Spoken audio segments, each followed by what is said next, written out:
Let's talk about the art and impact of communication in professional practice, our own professional practices. I call it your competitive edge. I'm Ray Hull.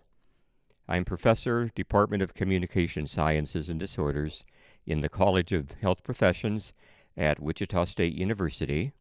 Jim Stovall, who is a New York Times best-selling author, and I recently wrote a book entitled The Art of Communication, Your Competitive Edge, which is on sale at Barnes & Noble and other bookstores.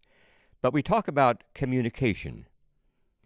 And to be effective in what we do, it's imperative that we learn how to effectively engage in communication both in and out of the workplace. Because much of what we do in our everyday professional life involves communication in one form or another. We can't avoid it because communication is what we do, no matter what field we happen to be working in, and how we engage in it is extremely important. And the reason is that the better we are in this aspect of our professional life, the more successful we will become. We're drawn toward those who make us feel most comfortable, who communicate with us in a positive and supportive manner, those we trust. Do you know any of those? Well, I wish I could talk with you about those because I would like to hear about them.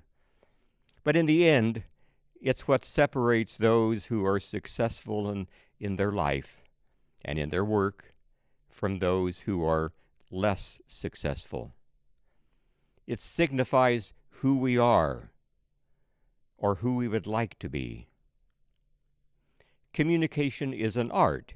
We oftentimes don't think of it as a performing art, but it is if it's done well, because communication is an art form that is created by each of us individually.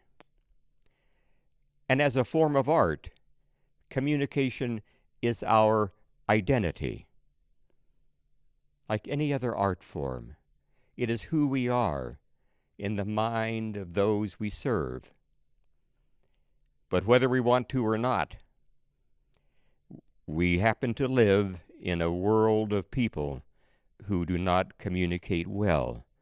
And I'm sure that all of us can identify those who we know who do not communicate well. They appear to be those who are ones who should have been prepared to be excellent communicators. I'm talking about pastors, I'm talking about physicians, I'm talking about dentists, I'm talking about speech-language pathologists and audiologists and nurses and on and on. Those who should be effective communicators. But you know, I find it interesting that in colleges of health professions and in colleges of education, in colleges of medicine and business, students are not taught the art of communication, and I think that is something that is lacking. And what are the primary problems that cause them to communicate so poorly? Well, they tend to speak at speeds that exceed our ability to comprehend spoken speech. Our central nervous system, our brain, can comprehend speech because of its complexity when it is spoken at a rate of about 124 words per minute. And right now, I'm speaking at a rate of about 124 words per minute. It seems slow, but yet it gives our central nervous system an opportunity to analyze and comprehend what is being said. Mr. Rogers, Fred Rogers, in Mr. Rogers' neighborhood spoke at a rate of about 120 to 124 words per minute, and children were mesmerized by him. Famous news broadcasters, and sadly they're not still on television, such as Walter Cronkite, for example, spoke at a rate of about 124 words per minute, and people could understand what he was saying. Or number two, the person who is communicating is not prepared to communicate, to speak in an organized and confident manner. And number three, our manner of presenting ourselves, our manner of nonverbal communication. And perhaps they did not receive instruction on the art of communication, as I said.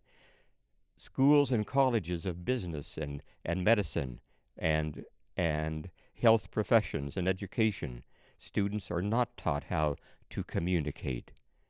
Or perhaps they were exposed to poor models of communication.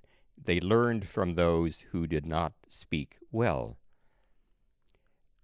And talking about the nonverbal aspects of communication, I'm talking about how we walk into a room to communicate with others, how we walk into a room to talk to our patients or our clients, how we hold ourselves, our manner of use of gestures, and so on, comprise more than 70% of what we are communicating.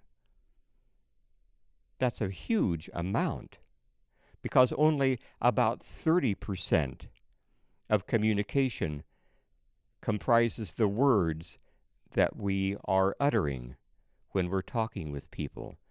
So how we present ourselves when we are communicating is extremely important.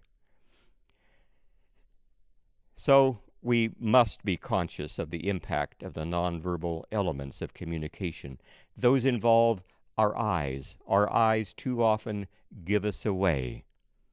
When we're talking to a client, for example, to a patient, to a customer, our eyes stray to the clock that's on the wall, or to the watch on our wrist, or we look down, or we look to the side. We're not focusing on the person who is communicating with us.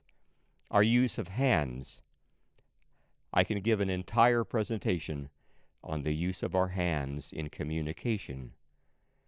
Our body language, how we position ourselves when we're talking with someone, how we walk into a room, how we walk into a room and sit when we're being interviewed, for example, and our use of gestures. I know people who don't seem to be able to talk without using their hands and their arms, and that can be distracting. So here's what I'm here to say.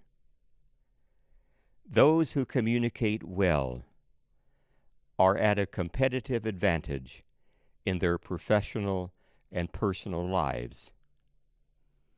And remember, communication is not optional. Whether we want to or not, when we're with another person, we are still communicating.